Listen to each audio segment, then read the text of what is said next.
Hello, everyone. Welcome. I'm Danny Lichtenfeld, Director of the Brattleboro Museum. I'm delighted to be here with you this evening for a presentation by author and illustrator Ron Miller entitled Spaceships and Art, a Match Made in the Imagination. This event is being presented in connection with the exhibit And Spalter, The Wonder of It All, which is on view at the Brattleboro Museum through June 12th. And features digital animations of spaceships that were conceived partially by Anne and partially by an artificial intelligence algorithm developed by Anne's collaborator, Todd Daly. If that sounds intriguing to you, then you should come see the exhibit at the museum. You should also check out Anne's work at superrare.com. And you should tune in here next Monday, May 2nd, at 7 p.m. for a Zoom presentation by Anne and Todd about their exhibit. In just a moment, I'm going to ask tonight's presenter, Ron Miller, to join me on screen. Ron has put together a slideshow that will last 45 minutes or so. And rather than save questions for the end, as we normally do, Ron says he's happy to field questions and comments throughout. So I'm going to stay on screen to help facilitate that. So as we're going along, if you'd like to submit a question, if you're here via Zoom, use the Q&A or the chat button on your screen. If you're watching on Facebook Live, you can type your questions or comments there, and I'll try to keep an eye on that too. I might choose to save your questions for the end, but if it seems like something that should be addressed in the moment, then I'll pass that along to you. Okay. With that bit of housekeeping taken care of, I'd like to ask Ron to join us on screen now. And as he's coming on, I will, I'm getting a note to speak closer to the mic. My apologies. Here's Ron, and I'm just going to tell you a little bit about him. Ron Miller is an author and illustrator specializing in science, astronomy, science fiction, and fantasy. In addition to providing artwork for many magazines and book publishers, Ron is the author, co-author, or editor of over 50 books, including The Art of Space, the history of space art from the earliest visions to the graphics of the modern era, and Spaceships, an illustrated history of the real and the imagined. Ron has also designed postage stamps and worked as a film production designer and special effects artist. All that is to say that Ron Miller is uniquely qualified to help us situate Anne Spalter's artwork within the larger context and history of art depicting spaceships. So Ron, thank you so much for being here tonight. I'm going to hand it over to you now, and then I will just chime in if there are questions or comments from our audience. Okay, well, thank you. Let me go ahead and share screen, and then I'll start talking. So hang on one moment here. And I'll get things rolling. Hang on. It was supposed to have been there already. Here we go.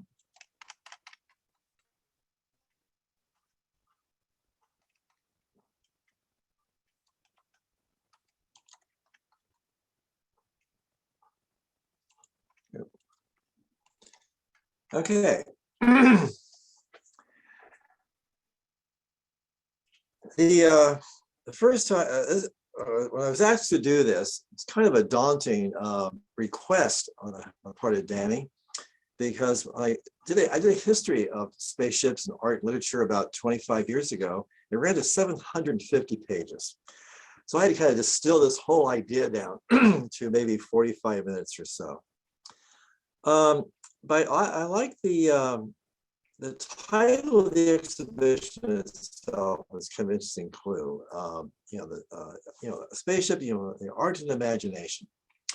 There is a really strong argument, I think, that without art, there wouldn't have been any spaceships.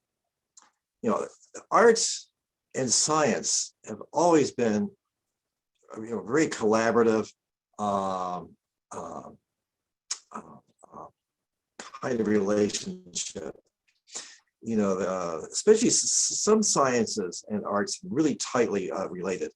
Botany, biology, especially medicine, medical illustration, paleontology. Have all not only inspired arts, but depended upon arts in a large degree. But there's only one science I can think of that grew from an art form, and that's astronautics. Because the entire idea of the spaceship and traveling in space and what a spaceship would be like and how it would work came out of the arts long before engineers and scientists put their minds to the problem of space travel. So I think that astronautics is unique in being a science that grew from an art form. And to help kind of support that argument, we have a little history here of how the whole idea of a spaceship and travel in space kind of came about. The first spaceship, well, it's really not a spaceship, but really space travel idea that I'm aware of was invented by Lucian of Samosata, a Greek storyteller, and AD roughly around 160 AD, who told about a ship that was sailing on the Mediterranean and was carried away by a hurricane and landed on the moon. And the whole premise was fantastic, although Lucian's description of what the Earth would look like from space and what the moon would look like from space sounds very modern. He was very accurate in his descriptions. But that was probably the first spaceship I can think of, is Lucian's unfortunate sailors being carried away to the moon.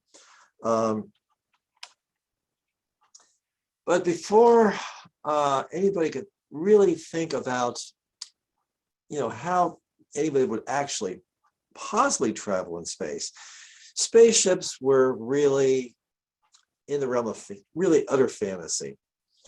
The best one probably being Godwin's novel, The Man in the Moon, where his hero, Gonzalez, discovered that there was a special species of swan that migrated annually to the moon and back to the Earth. So his theory was, well, if you tied all these swans to a framework and climbed on this thing, well, when they migrated, they'd carry them to the moon. Done deal.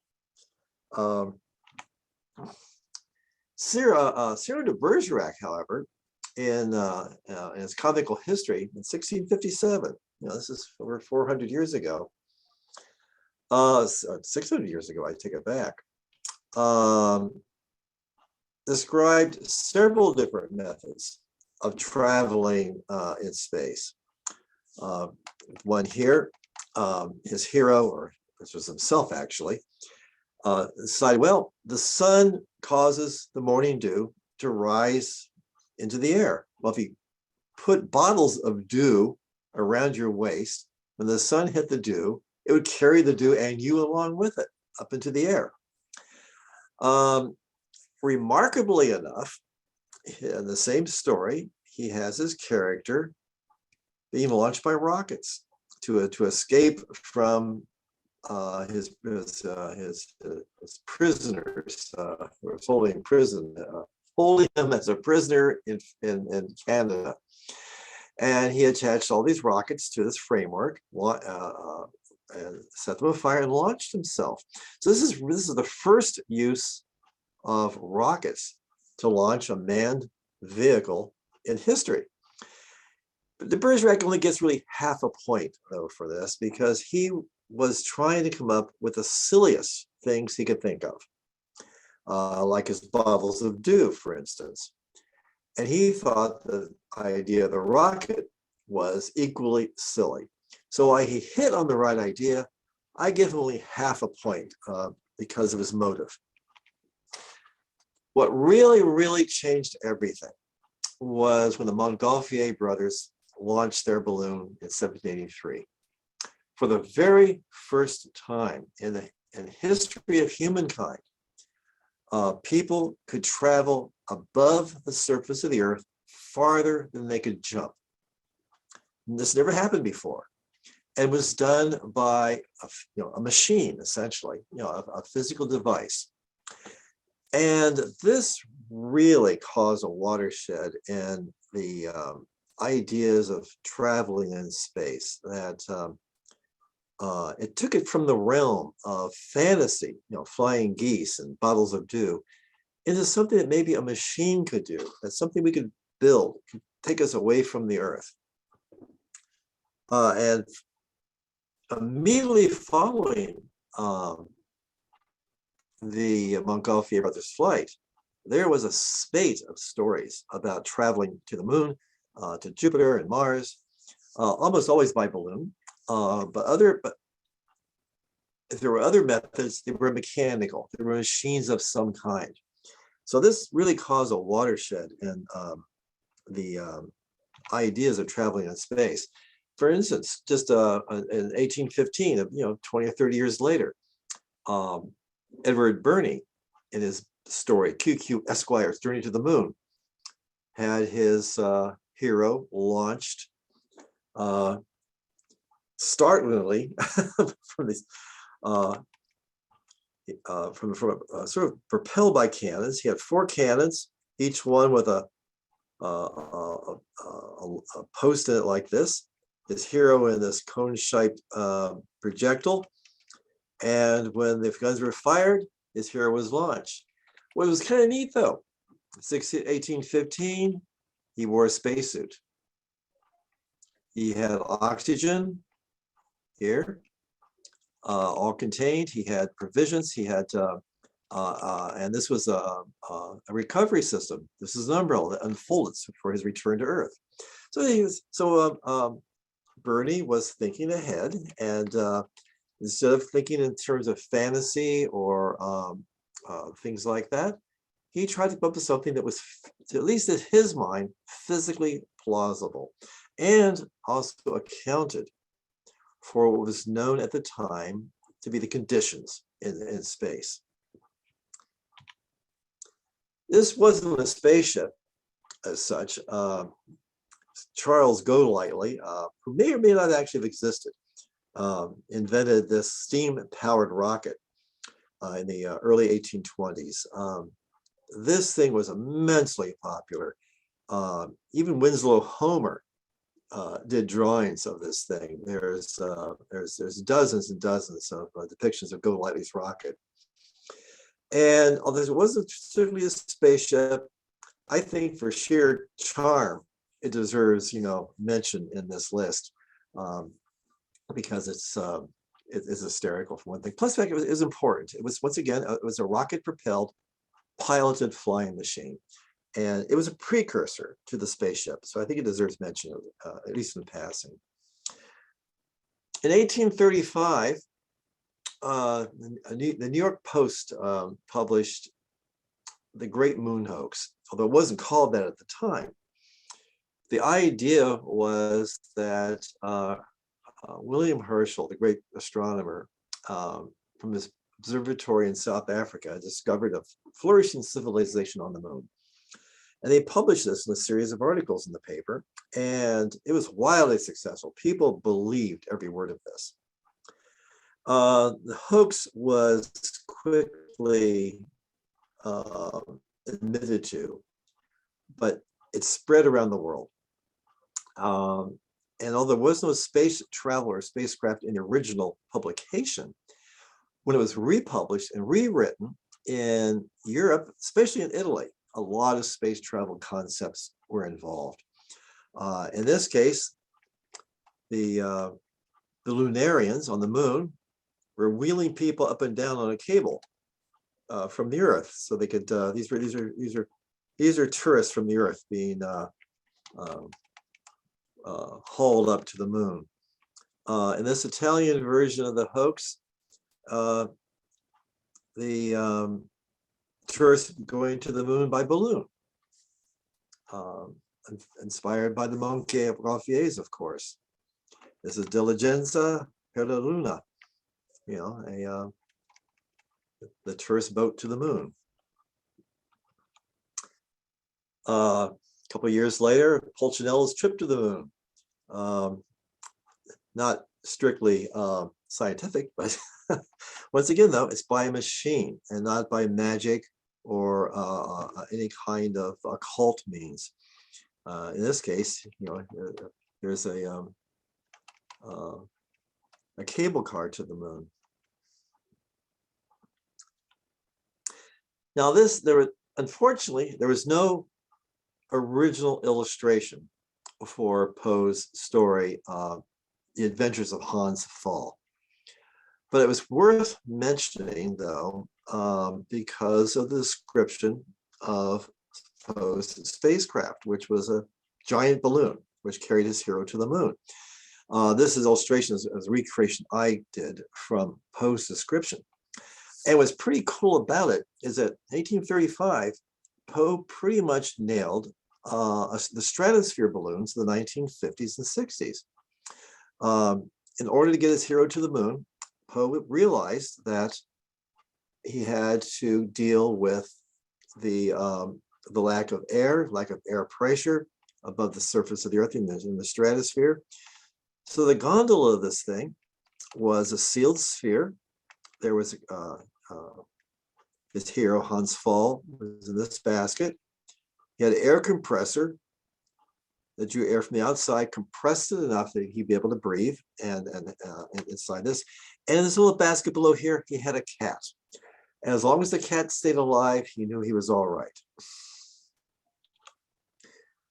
Again, this was never illustrated, but Albert Paris's Gulliver's Joie in 1852 was the first ever description of a human carrying a spacecraft, a rocket-powered spacecraft in history. This was the first one. He describes the thing as this torpedo-shaped. This is the area in which the passenger laid prone. It was all lined with padding to protect against the shock of the launch. There was a combustion chamber and a nozzle for the escape of the gases to propel the spacecraft, and it was all constructed and built to launch the hero to another planet. It's the first time in history that a rocket-powered human-carrying spacecraft was described, and it was described very accurately. Especially for 1852, 150 years ago, 160 years ago. So even though it wasn't illustrated, I think it's still literature is an art. So I think Mr. Pierce gets a mention for sure. All kinds of ways to travel in space. January 1st, AD 3000 was an article on Harper's Magazine from 1856. Just a couple of years after Albert Pierce's story. This promises a trip from Asia to Africa in 3 minutes, according to this. Once again, it's not really space travel, but it's something I really couldn't resist including, especially the projectile chains up here, I guess for this is the Canton Express, I see. Okay, cool. The real the second watershed moment in the development of space flight in literature, in the arts, and space flight itself, after the Montgolfiers, was Jules Verne's novel From the Earth to the Moon. I think there's a real strong argument to be made that if it had not been for this book, we would be decades behind where we are now in astronautics. Jules Verne really invented astronautics with this book. It was the first time anyone, scientist or author, had actually sat down and worked out the mathematics of space travel. Verne did this with the help of a cousin of his, who was a professor of mathematics at a university in Paris. He worked out the trajectory of the projectile. He worked out launch velocities. Jules Verne was the first person to publish anywhere the escape velocity needed to leave the Earth. No one, scientists or otherwise, had done this before. The whole thing was based on solid mathematics and solid physics. In the years after this book published, people like Hermann Oberth, Tsiolkovsky, von Braun, and Goddard all said that they became interested in the possibility of space travel when they read this book. If they had not read this book, they would become shoe salesmen or insurance salesmen or something. And the development of modern astronomics would have been set back decades. Now, Verne takes a lot of flack for having launched the spacecraft from a giant cannon. But I think there's a lot of evidence to show that Verne knew at the time this would not have worked. But at the time, rockets were not very powerful things. They were not even very effective military weapons. And if he had launched a spacecraft from the Earth with a rocket, his readers would have thought it was a fantasy. They would have laughed at it. A cannon, to his readers, was much more plausible. Once Verne's spacecraft was in space, he used rockets to steer it. And Verne describes very explicitly how and why rockets would work in the vacuum of space. This was something else was not obvious at the time.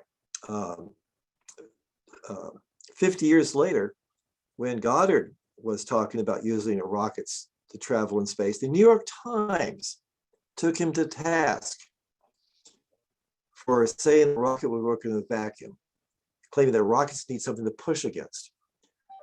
So Verne was really ahead of his time in realizing all of the mechanics and mathematics and physics behind space travel. And he really, in a real sense, launched modern astronomics. By the way, this is the first illustration ever, first work of art ever, showing a rocket-powered manned spacecraft in space. So, a couple of years later, Władysław Locke-Zerma, in a series of short stories called Letters from the Planets, had one of his stories illustrated with this anti-gravity spacecraft. This was a spaceship from the planet Mercury, and it's showing here approaching the sun. These are 45 trillion other spacecraft all falling into the sun, because it followed the theory that the sun was being powered by meteoric material falling into it. That's how the sun was thought to be powered at the time.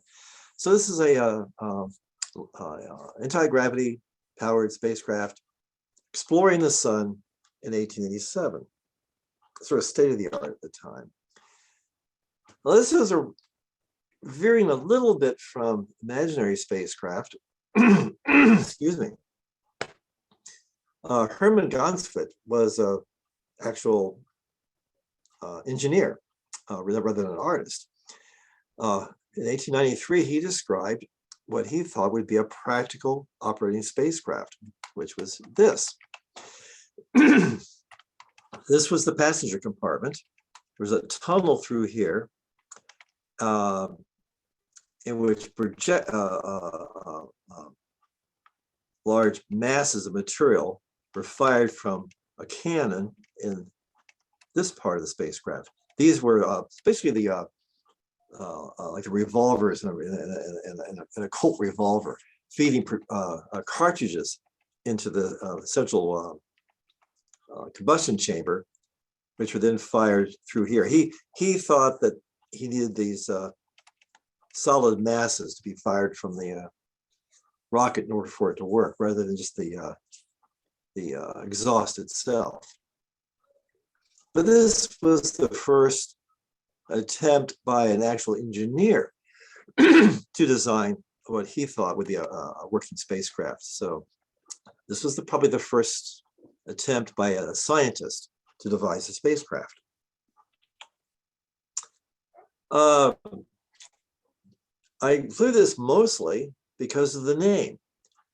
John Jacob Astor was the Astor of the Waldorf Astoria and the millionaire Astors of the 1890s. He also wrote a science fiction novel, A Journey of the Worlds, in which this anti-gravity spacecraft traveled to Jupiter, Mars, some of the moons of Jupiter and Saturn, and to a planet that was essentially Pluto, although Pluto was still 40 years in the future. The the anti-gravity spacecraft were really popular in the late 1800s because they sounded plausible, they sounded very scientific, but there needed to be no real rational reason behind them. In a way, they kind of hark back to the magic of having people fly to the moon by spirits and angels and geese and things, but they had a patina of science to them.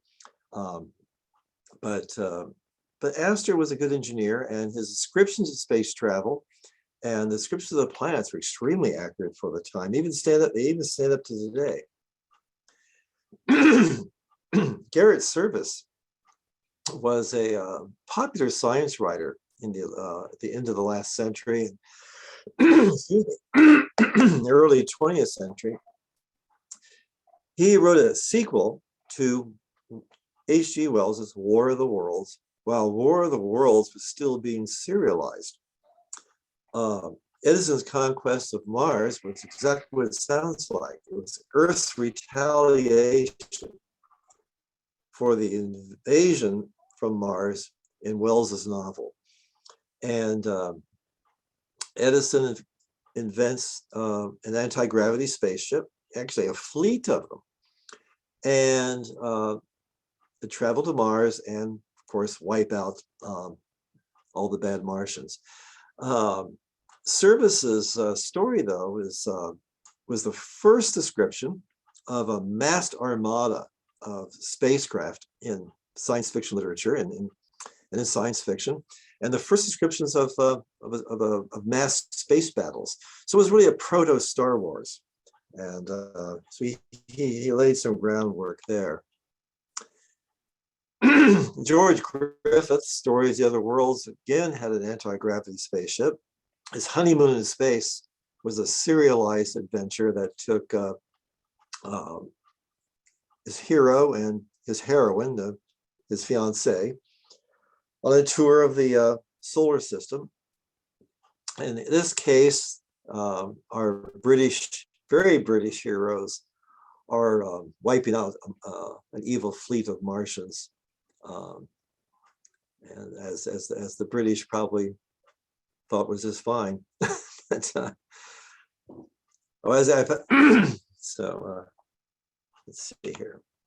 Oh, probably the best known anti-gravity spaceship that anybody would think of is probably H.G. Wells's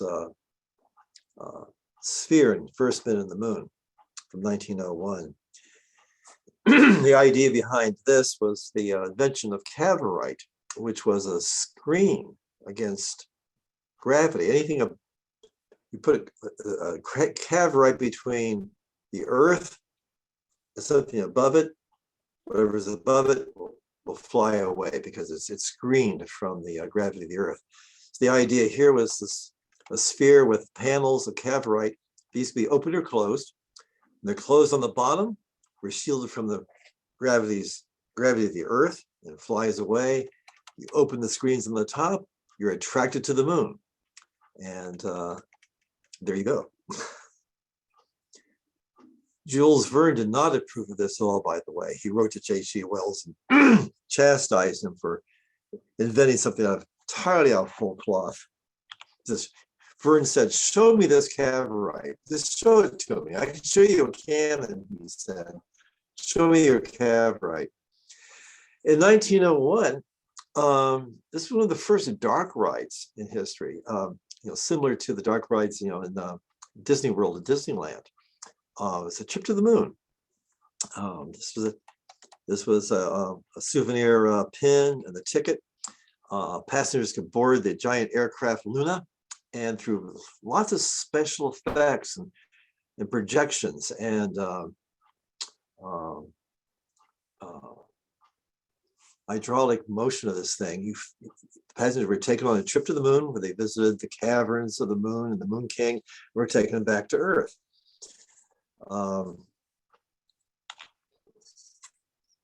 This gives you kind of an idea what it might have been like to be on board the Luna. You got to see New York and the Earth disappearing in the distance as you traveled towards the moon. So this is a very exciting thing in 1901. Inspired sheet music, A Trip to the Moon by Clifford V. Baker. I've never heard this played, unfortunately. I have a copy of the sheet music. I can't read sheet music myself, so I need to have somebody play this, because I'd like to hear what this sounds like. This is one of the very first musical compositions that's based on a flight to space on a spaceship or on space travel. So it'd be pretty nice. It was inspired by the Luna fairground ride. Garrett Service comes back again with a Columbus of space. And this is a spaceship from the original illustration. What makes this kind of interesting is that rather than coming up with anti-gravity out of whole cloth, this is an anti-gravity spacecraft, but Garrett Service explicitly describes it as being powered by nuclear energy. It's powered by disintegrating uranium. And even though the application of this is to provide anti-gravity, Service is keeping up to date very much with current science by giving it a power source that only just then been discovered. This isn't a spaceship, but Mr. Law deserves to mention. F. Rodman Law was a stuntman, he was a daredevil, kind of like Evel Knievel of his era. And he built himself a rocket, and he was going to launch himself from New Jersey to somewhere in upstate New York aboard this thing. Here he is up here. This was the result. This is his body. He lived, fortunately, after the thing exploded. But that's as far as he got, was about 15 feet straight down. This, I think, is one of the great forgotten classics of early science fiction, space travel science fiction, as well as science fiction art. Arthur Train and Robert Wood, Moonmakers, was published in 1916. Robert Wood was a working physicist, a very well-known physicist who had made some serious discoveries. And it shows in this story. The spacecraft here, called the Flying Ring, is powered by a jet from this top of this little tower here. It's propelled by disintegrating uranium that produces a beam of alpha particles. And it's this beam of alpha particles that is providing the thrust for the spacecraft. That by itself, I think, is really, really ahead of its time for, this is for 1916. Spacecraft makes a lane on the moon to find more uranium to power the spacecraft. This is its engine up here. There's a bar of uranium in here. This is disintegrated. So we have here a nuclear powered spacecraft from 1916.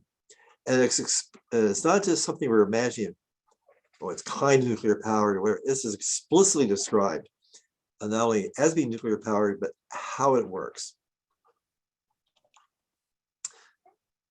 Also in 1916 was a Danish motion picture, Himmelskibet, this is an implausible spaceship, but a pretty spectacular looking one. It's so steampunk, it's hard to resist. It makes a trip to Mars, where flourishing Martian civilization is found. The toga-wearing, peace-loving Martians. But this is one of the very first spacecraft to appear in motion pictures, so it's worth including for that reason alone. This is a very obscure book. Maybe there's only a few hundred copies in existence. To the Moon and Back in 90 Days by John Young Brown.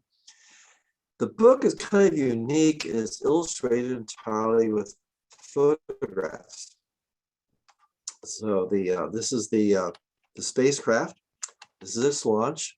It's a combination of a balloon and rocket, and it makes a trip to the moon.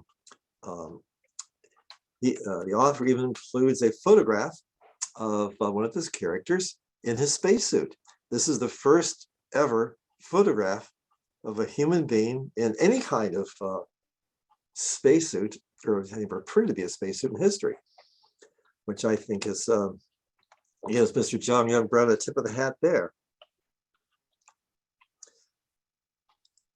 Oddly enough, as this actually has come up in the last couple of weeks as something real that's actually been experimented with.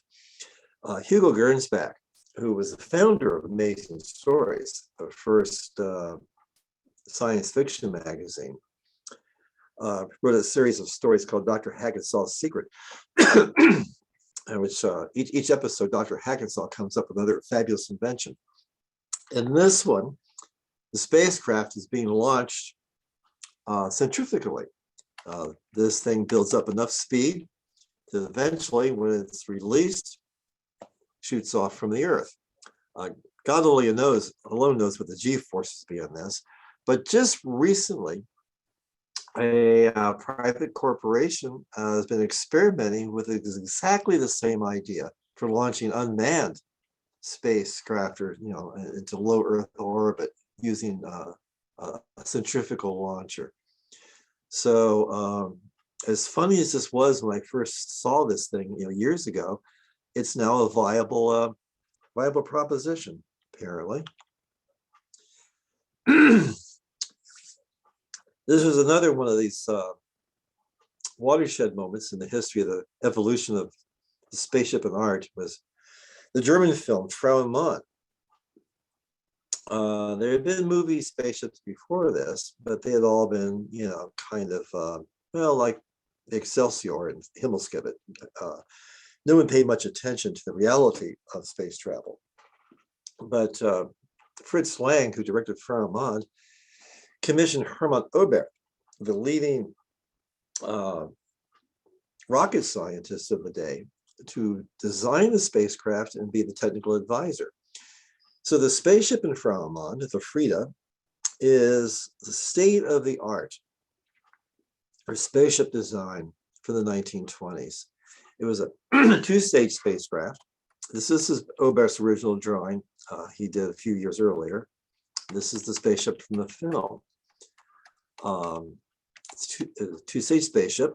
This is the business end, and the film even features a cutaway showing that the man compartment, the parachutes that will need for its return to the Earth.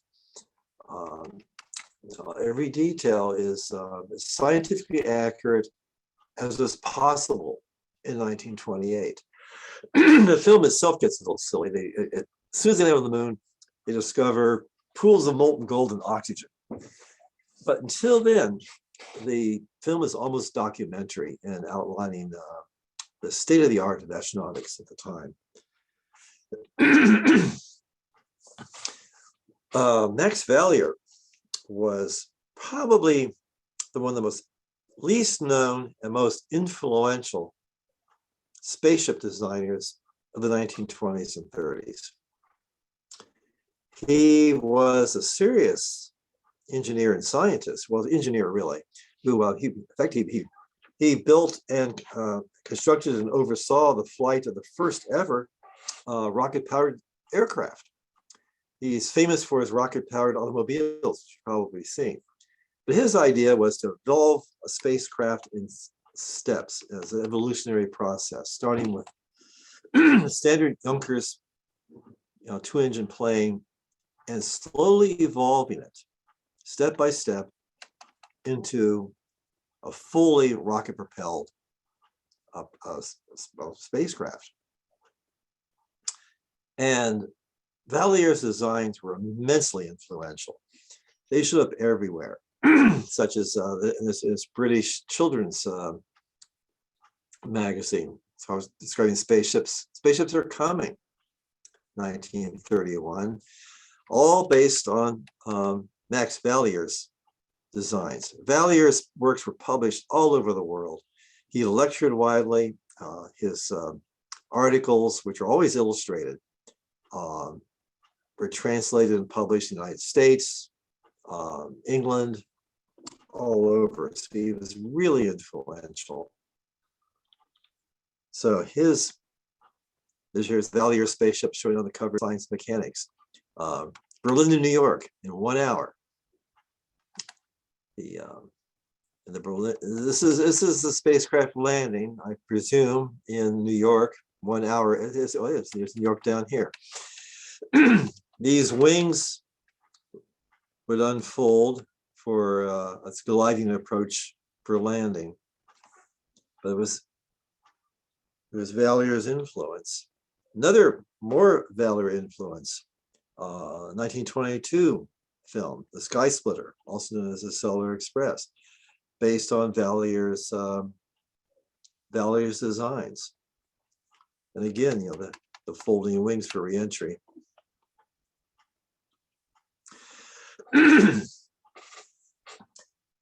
This was based on a documentary film produced by an American studio called Brace Studios, 1922, called All Aboard for the Moon. It was based on Robert Goddard's published schemes for a future, piloted and crewed spacecraft.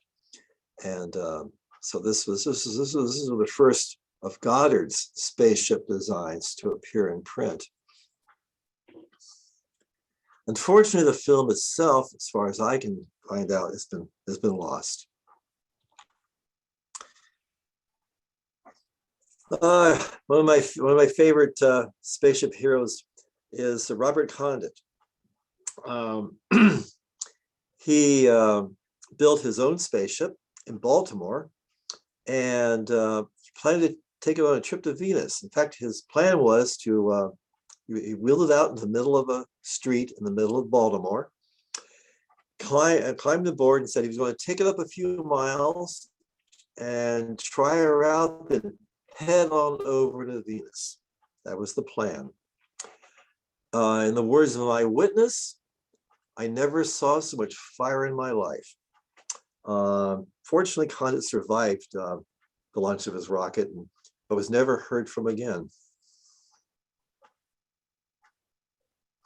By the way, there's a restaurant in Baltimore called Rocket to Venus, and it's inspired by Condit's brave experiment. There's not really a spacecraft in this, except right at the very, very, very tip up here. But this is neat, and it's the Electromagnetic Launcher, proposed in 1930, in a story called The Moon Conquerors. Each of these rings was magnetized in sequence. So the spacecraft was dragged through this series of rings until it reached escape velocity at the far end. And of course, the mass drivers is on the agenda for NASA for launching materials from the moon and from asteroids. Well, it's one of the classic Valier-inspired spacecraft ever. Was the Mars-bound rocket ship from Just Imagine. Probably much better known when it was recycled in the Flash Gordon serial. But This was a beauty, and it's a classic. These aren't rocket. These are the rockets. These were portholes, by the way, just in case you were wondering. And like all other Valier-inspired spacecraft, these are little folding wings that for its landing on Mars. Another Valier-inspired spaceship was from this movie, Spaceship #1 Starts. It was a Bavarian movie made just before the outbreak of World War II, and it was never finished. All the special effects were completed. So the movie still exists, and you can see it on YouTube and other places. I can provide a link for you. And the special effects were state-of-the-art for the time. In fact, many of the special effects hold up today. In the film, the spaceship takes off from this ramp in Germany, travels to the moon, circles the moon, returns to Earth for a gliding landing. So it was a circumlunar trip to the moon, but an Art Deco classic. Around about the 30s and getting into the late 30s or so, spaceships are becoming really a cultural phenomenon. Heading towards what I think is the golden age of the spaceship of the 1950s. For example, Popular Science published plans for a model Earth to Mars rocket in 1934. Oops, sorry about that. And Harley Davidson is using Mars rockets to advertise their motorcycles in 1935. Rocket ships are becoming part of our culture and something that's recognizable in our culture. People know what rocket ships are, and they become something that you can use in advertising as something that's that's plausible.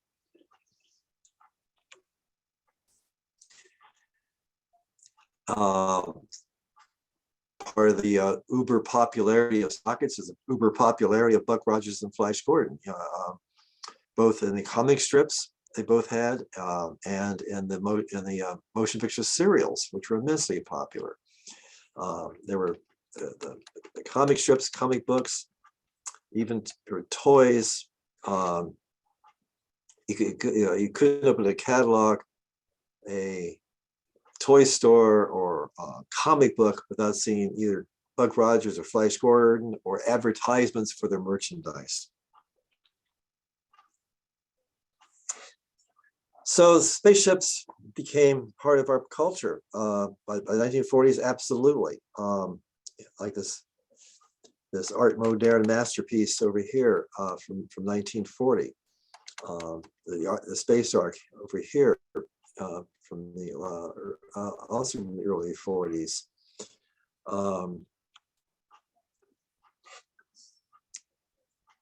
These are just more and more examples of how spaceships are becoming more and more part of our culture by the end of the 1930s and in the 1940s.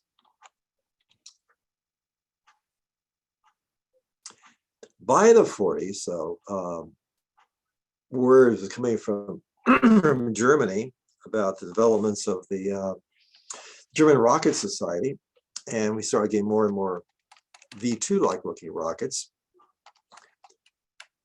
This passenger rocket, by the way, don't get too excited about buying a ticket for it. It was a fairground ride, by the way. So, but it was cool. And the next to the last watershed moment we'll get to is the British Interplanetary Society's plans for a spacecraft, a lunar mission, which they've worked out in excruciatingly fine detail. The lander, this is 1939. The lander was very much on the realm of the LEM, the Apollo 11 LEM, the Apollo program LEM, I should say. Retro rockets for landing. There was a crew of 3 or 4. It was thought out an immense engineering team. It was designed by engineers. And it was the first attempt in history to design a viable, workable space program based on existing technology. That is, there was nothing in the BIS plan that required unknown technology. Anything had not yet been developed.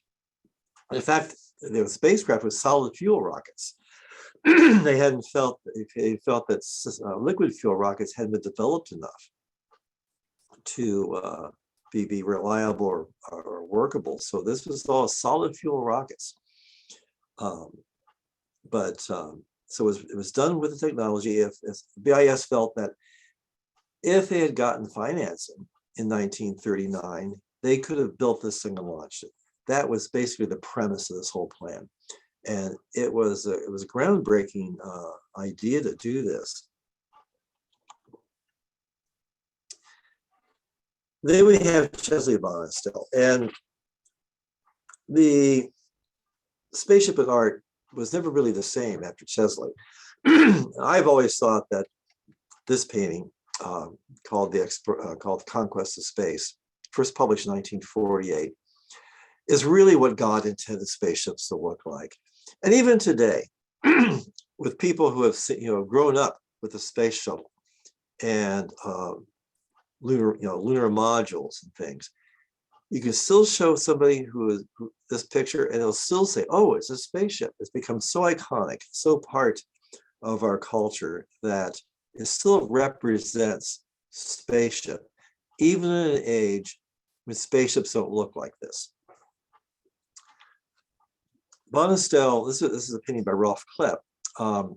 Bonistel was part of what I call the Great Colliers magazine space program.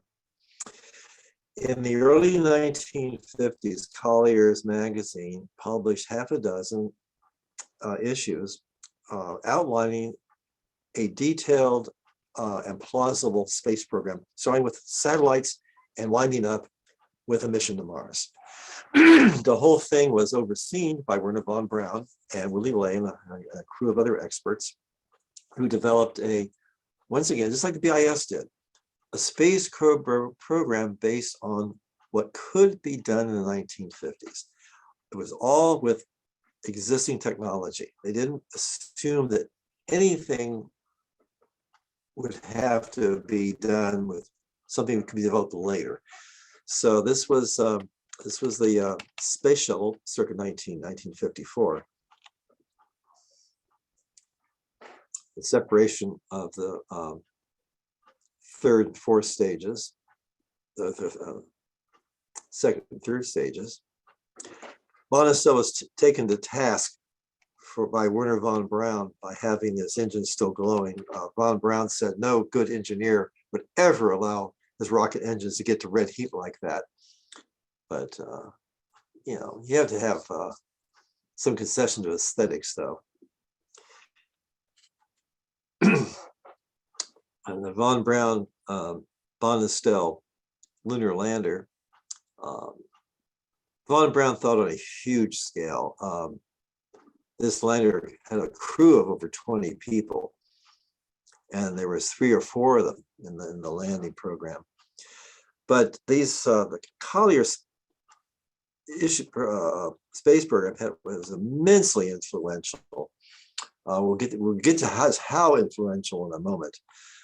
This is Bonistel's painting of the Colliers von Braun shuttle and the space station. And this is a space telescope. This is only the second representation of a space telescope in history. The only other earlier one was 1920s. This is the only other one.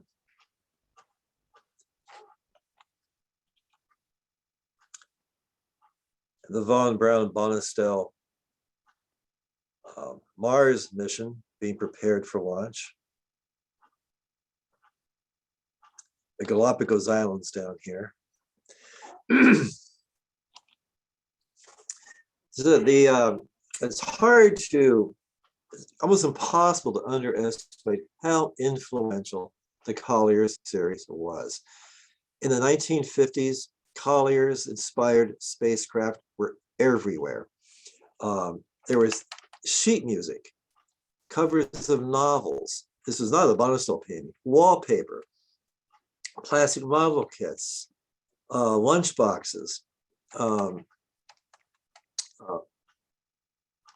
It was, you could not escape the Colliers' influence when it came to spacecraft. They were literally everywhere.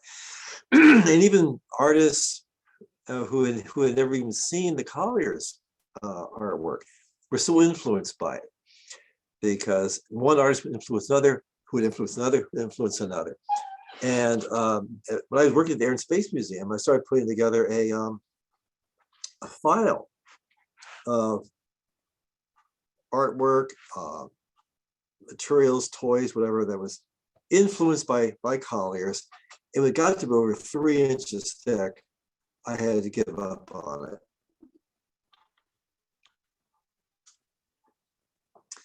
Right in the middle of all this came Destination Moon, the first film since Fraument that made any attempt at all at being remotely scientifically realistic. This was achieved in part by it being co-written by Robert Heinlein, and in part by the participation of Chesley Bonistel, who oversaw all the astronomical scenes, including the depiction of the lunar surface. But the spacecraft, the Luna, was thought out in really immense detail. It was nuclear powered. Its fuel tanks were filled with water. So it actually flew on a jet of steam. One of the characters in the film complains, says, I saw them filling the fuel tanks, he said. What are they filling them with? Filling them with water. This seems to go nowhere. But it was very realistic design for the time. Although it's partly realistic. It's a single stage rocket, which means that when it got to the moon, it had a lot of dead weight to carry back. And that was part of the drama, was the fact they didn't have the fuel to return, which wouldn't have happened if it had been a step rocket. But it's an iconic spacecraft design that it's almost unforgettable, and it had a huge influence. Beating Destination Moon into the theaters by a few months is Rocket Ship XM, which really didn't have any of the science. In fact, it had almost no science in it at all, even though they tried. It was the design of the spacecraft was taken straight from a Life magazine article from the late 1940s. And they even quoted from the article in the movie in the hopes that it would give it some scientific plausibility. Unfortunately, the magazine article was completely wrong about almost everything it said, even at the time. So in their effort to make Rocket Ship XM sound realistic, they just made it sound even worse than it was in the first place. Oh, this is the original. This is the original article from Life magazine. Actually, this is the movie Spaceship here. This is the one from Life magazine, which really surprised me when I first saw it, because it's scientifically terrible even for the time it was written.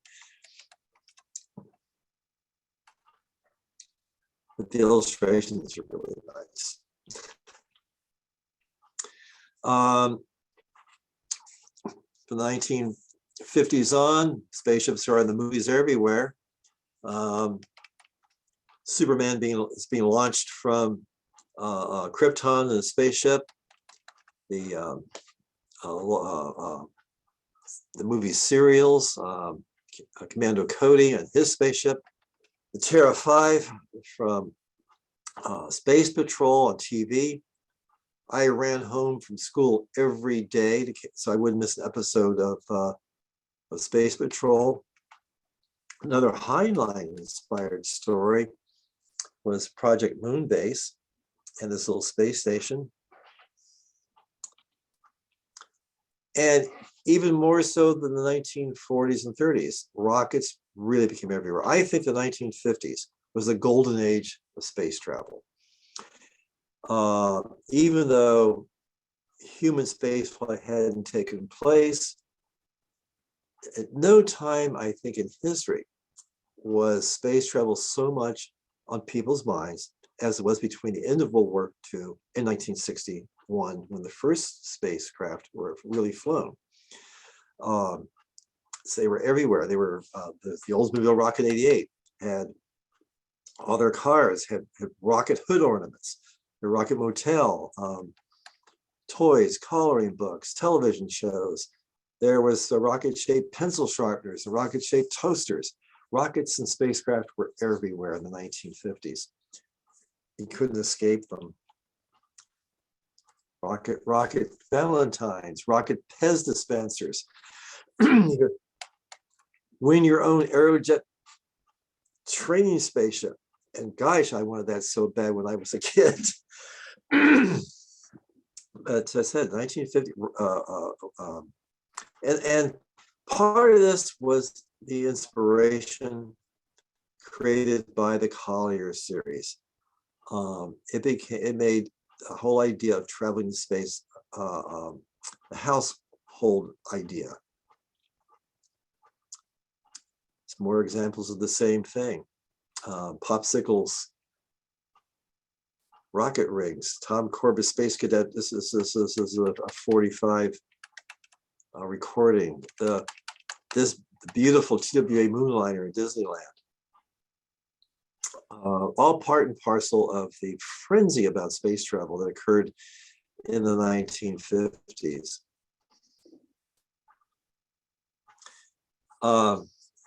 Getting more back to semi-reality, Kraft Ericke, a German engineer who worked here in the United States, came up with a whole series of modular spacecraft. Space station, 2 nuclear-powered spacecraft, a space shuttle, and this piggyback space shuttle that he and Walter Dornberger designed. Darrell Romick, kind of really unfortunately forgotten pioneer of rocket design. In the 1950s, came up with the Meteor program, a 3-stage spacecraft, each stage manned, so each one could be flown back to the Earth and reused. These top stages would be hooked up nose to nose and eventually forming the core of this enormous space colony with a rotating habitation at the far end. It was a really, really elaborate plan he came up with in the 1950s, and unfortunately very sadly forgotten. One of my favorites when I was a kid was the models that Elwin Engel designed for Revell. These are now like the holy grail for model collectors. This was this XSL-01 moon rocket. The model kit came with not only instructions, but a little booklet outlining the space flight from the Earth to the moon and back of the spacecraft. With it actually had an hour-by-hour timetable of the launch and space flight for kids, because kids are really serious about this sort of thing back in the 50s. Willy Ley, who worked with the German Rocket Society in the 1930s before he immigrated back to the United States to flee the Nazis, came up with a series of model kits also. And including this beautiful set of space shuttles, which I think were really, really innovative for the 1950s, since NASA in the 1970s and 80s came up with exactly the same plans for when it was developing its ideas for the space shuttle. This was a general sort of orbiter rocket.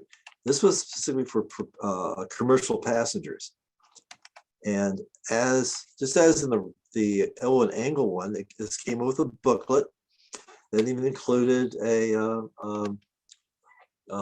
blueprints explaining exactly how the spacecraft worked. Because like I said, kids like this one were really serious about space travel back in the 1950s. Well, kind of wrapping things up, it was I decided to call it quits on this whole lecture in 1961, because that's when spacecraft became real. And once spacecraft became real, it kind of changed how imaginary spacecraft became. There was a dichotomy. There wasn't the relationship between the two anymore as there once was. Once Vostok was launched, once the X-15 became virtually a spaceship, and the Mercury program started, the spaceships became real, and imaginary spaceships became just that, imaginary, and they kind of split off.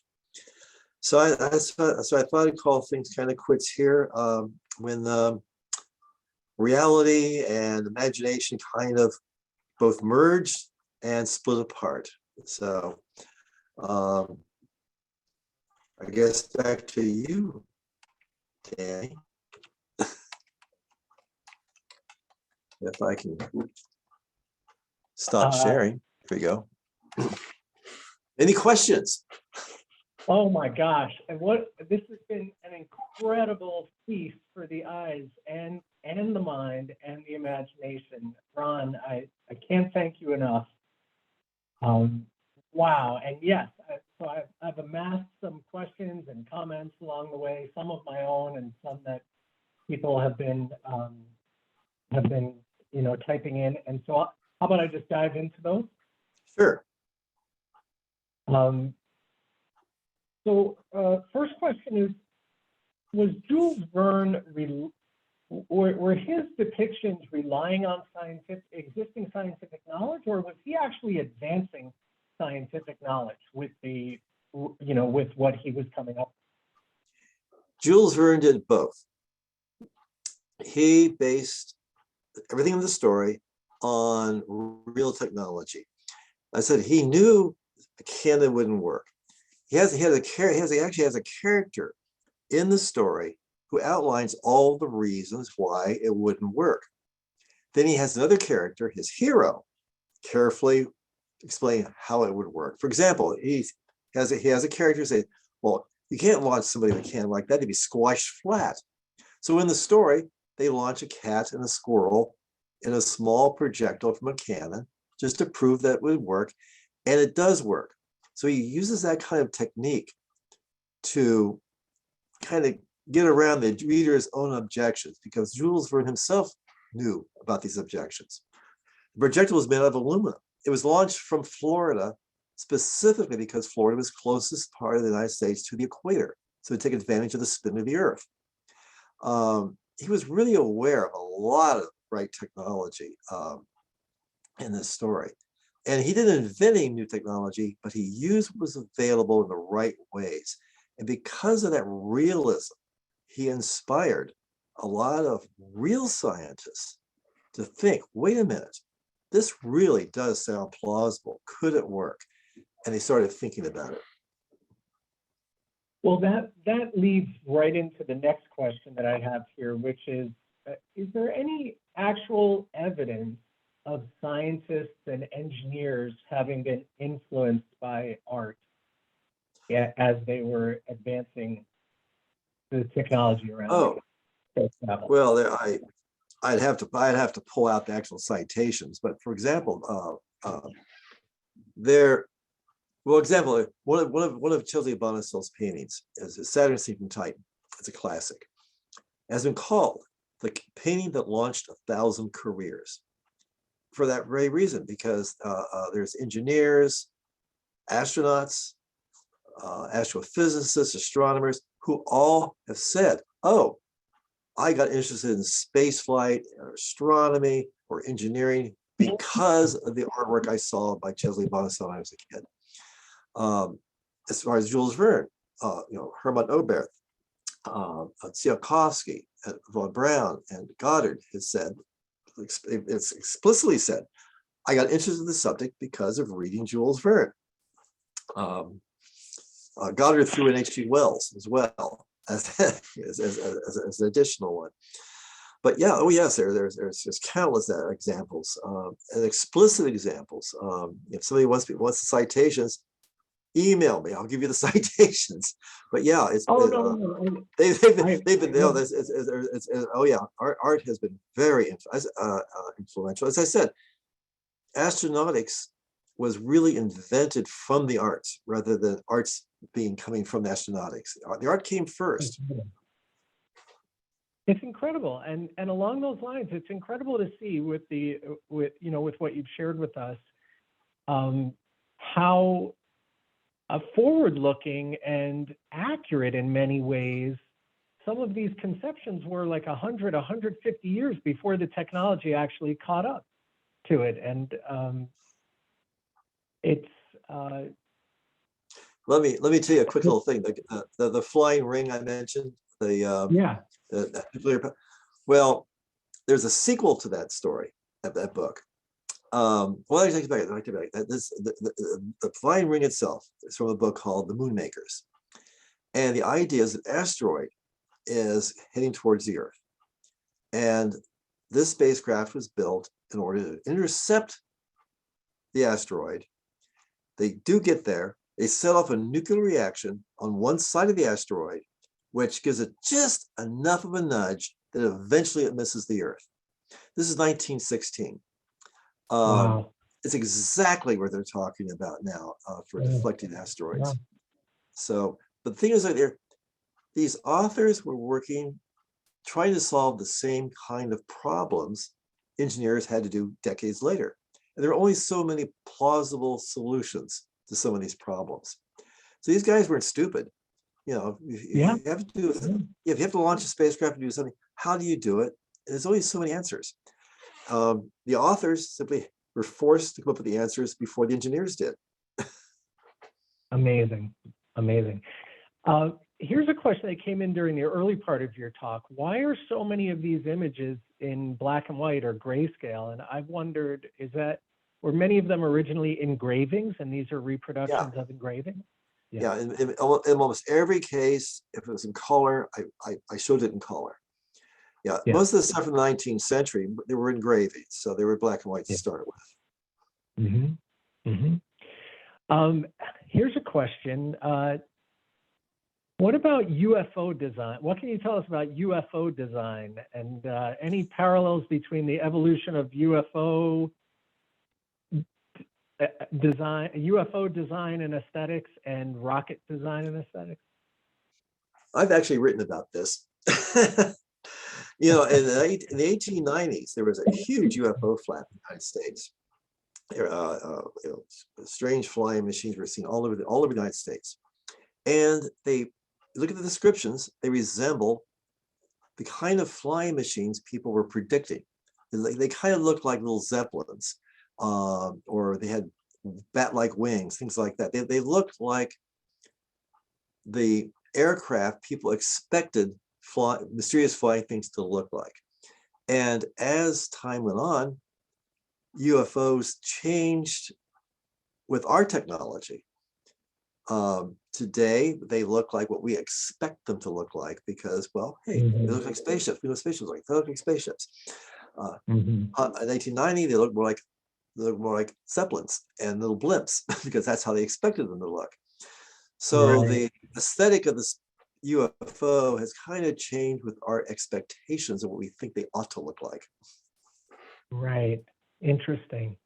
Well, I'll just put in a plug and commend the originality of Anne Spalter's spaceship depictions, because whatever Anne may or may not think spaceships look like, the process that she used to create the artwork that's on view at the museum right now includes an artificial intelligence algorithm that has a major influence on what the end product is. And so that's beautiful work. And fun to see And I wonder if 100 years from now, 150 years from now, it'll prove to have been prophetic. And that's what the spaceship It's a great. I wish I could see the show for real. The stuff looks wonderful. I'll send you, and we will. There's a page on the museum's website with information about Anne's exhibit, but what's not there at the moment, but what I'll make sure we get up there shortly, are the actual videos. So you can actually see. It's not the same experience as standing in front of the screens in the museum and seeing them, but you can at least see these animations. I like that. So I'll get that up there, and then I'll send that to you as well. Someone has written in here, I remember the Colliers article, which predicted a human landing on Mars in 100 years or around 2050. This is about when Casey Dreyer of the Planetary Society today expects it to happen. Some would say that's conservative, but Dreyer backs this up with technical details. Let me go back to share screen for 1 minute. Yeah, go ahead. There's something you've got to see. I shut myself off too soon. Just give me a second. You'll need to see this. Wait a minute. Yeah, hold on. I stopped too soon. This is Chesley bonistel, 1944. This is Elon Musk last year. Wow. Yeah. The long arm of Chesley bonistel. This is bonistel in 1954. 54, Elon Musk last year. This is the return to Earth from Mars, Chesley bonistel in 1955. The movie The Conquest of Space by Bonistel and Elon Musk. I said Chesley bonistel had a long arm. Amazing. So amazing. Here's another question, Ron. Why do you think spaceships became a cultural phenomenon in the way they did in the 1930s? Well, aviation at the time was red hot, and I think it was a spin-off of the enthusiasm for aviation. The aviators were the big heroes, and all the today if somebody crosses the Atlantic in an airliner, nobody notices. Anybody crossed the Atlantic in a plane in the 1930s was a hero, and I think that flying into space with a rocket ship was an extension of that kind of fascination for aviation and flying. It just flying plus. That makes total sense.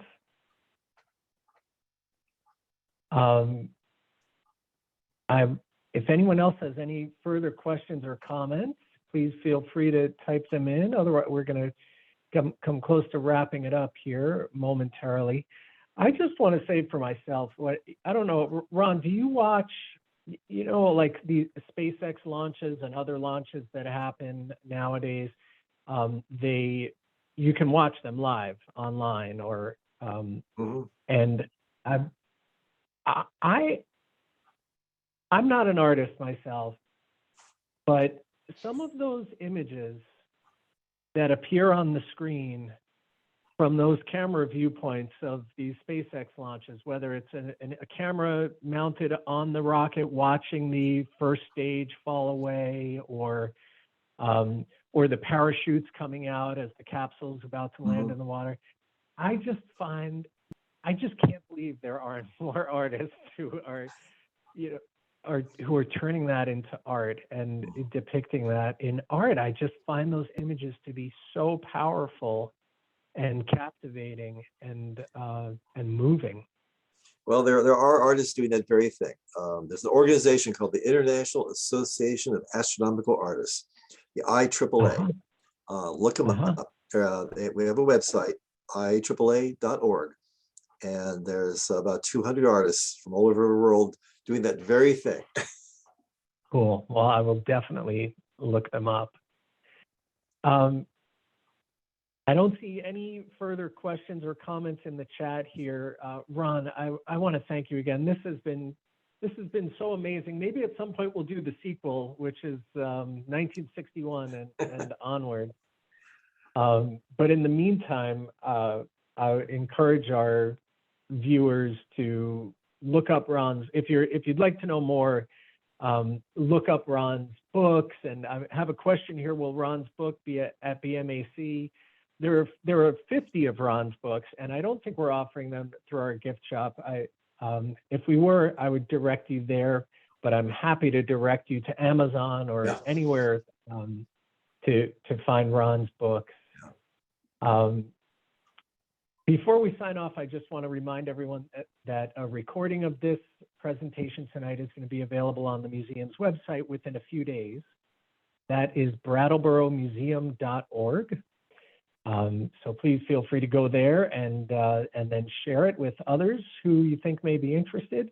And while you're there on our website, you can check out the recordings of dozens of other events that we've presented online over the past 2+ years. You know, this is all something that we began doing at the start of the pandemic. And even though we're now back to doing in-person events and gathering again, we're not going to stop doing this because it enables us to connect with people like Ron, who, you know, probably wouldn't have made it to Brattleboro to do this presentation. So you can find those recordings of those past events on our website under events and then video archive. If you happen to be in the Brattleboro area, please come to the museum to see Anne Spalter, the wonder of it all, and all our other exhibits in person. We're open Wednesday through Sunday, 10 to 4. And finally, if you enjoyed this event tonight and would like to make a donation to support this type of free programming, we would be very grateful for that. And you can do that very easily and painlessly also on our website, brattleboromuseum.org. I'm just going to check the chat here one more time. Just people saying thank you, and I echo that. Well, thank you. And thank you all for joining us as well. So Ron, I hope our paths will cross again. I do too. Thank you. I had fun. Thanks everyone who tuned in tonight. Take care. I hope to see you soon. Have a good night. Night.